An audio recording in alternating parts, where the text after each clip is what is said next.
So back to what I was saying. I don't know if the cashier will kiss your ass unless you assume that she will.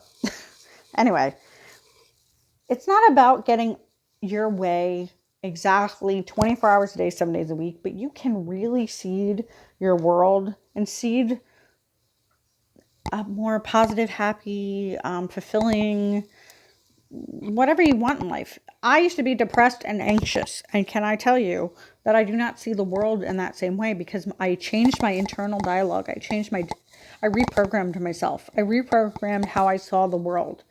And I changed my identity to somebody that was depressed all the time. Now, I know that there are biological reasons for things. I know that there are energetic reasons for things. I know there's spiritual reasons for things, but they're all combined on how you perceive the world. And if you want a happier life, start stopping the inner critic. So a few tips to stop the inner critic is one, become aware of your thoughts. I say this with a smirk is because initially it's really hard if you've never kind of thought about your thoughts. It sounds kind of weird even, but it's really just paying attention of, oh, that made me feel like shit. What did I just say to myself? Oh, I said to myself that that person doesn't like me. That person doesn't love me. They don't treat me the way I want to be treated. Or what else would be a thing? That I'm not smart enough or that I can't learn how to communicate. I used to be a person that would never do this. I would never do this, which is funny because I'm very passionate and jokey and pretty out there. Like, I'm not afraid of being out there. But in terms of thinking that I had something to say, my God, the identity of me, old me, didn't have much to say because I didn't think I was interesting. But I shifted my reality to say, nope, that's a bullshit lie. A lot of the inner critic is a lot of bullshit monitoring. Bullshit monitoring for yourself. And then you can bullshit monitor the world in a very easy and effective way, realizing not choosing someone else's, propaganda or negativity or mindset. If you don't like what's externally happening to you, you change it twofold. You change your inner critic, you change your assumptions, you change how you see it, and then you see the outside world and you change it that way. So if the cashier is being bitchy, you could say, in order to make yourself feel better, it's like, I know it's not me. I'm not taking it personally. She's having a bad day. And maybe ask her about what her day is like. Maybe you can have some compassion and understanding, which will lead to compassion and understanding to you. So the inner critic takes a hike, or at least takes a very far back seat, because the inner critic doesn't pay rent, does not pay for bus fare. The serving of its purpose has long been gone. Okay. It may have protected you in the past, but this inner critic is kind of fucking your shit up. It's not letting you have a happy life. And no matter how anxious or depressed I was, it never protected me from really shitty things from happening. So, I don't believe in prayer in a particular Judeo-Christian way, but I do believe in affirmations and calling in energy to a thought or a thought form. And worry is a combining energy and expecting that to happen. That's an expectation. It's a negative expectation. It's assuming the worst by being worried all the time. And part of that inner critic has a lot to do with rumination of thoughts, and part of it stopping it when you can understand it and shifting it in the moment, even if it's not 100% shift, like thinking the whole world is hunky-dory or perfect, because you can. But if you're not there yet, it's hard to jump to being like, I'm broke to $1 million.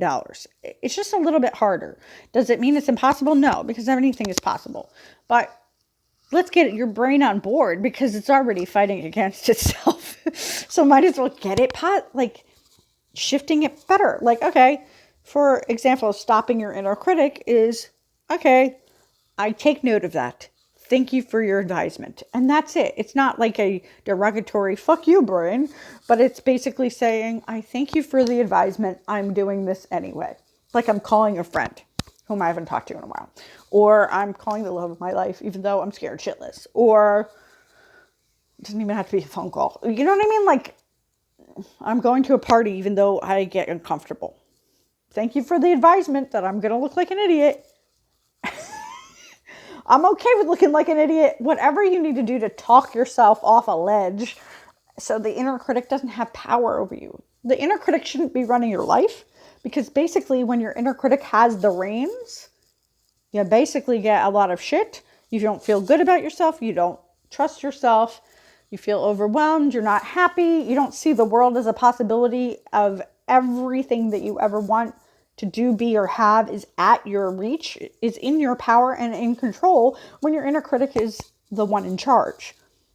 So take back that power little by little every day. If you just eventually, when you trust yourself more and you start saying no to the bullshit thoughts, you can start saying good things to yourself. You can start saying compassionate things to yourself.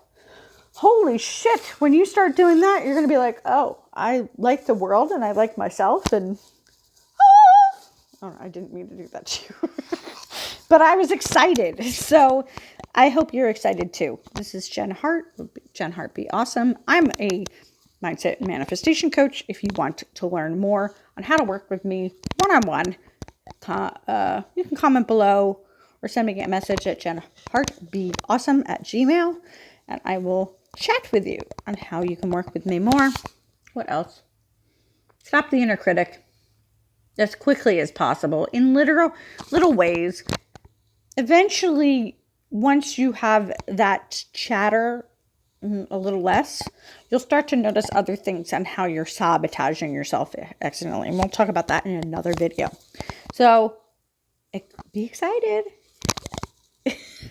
You don't have to be excited. Just know that if you do the things, you practice healthy mindset, and healthy is relative, but in terms of getting what you want in life and being happier and having more love, more money, more abundance, and not seeing the world as a piece of shit, do it. There's no harm. There's actually no harm in taking the inner critic off the payroll. Or, well, they're not on the payroll, but you know what I mean? Like taking them off the job. I'm sorry, you're fired. You are kaput. You're not supposed to be here. I will be escorting you out the door. But I thank you for your advisement. Peace out. And on that, friends, is how to stop the inner critic to manifest more than what you want. More of what you want. Okay. I hope you're doing good. See you on the next video. Peace.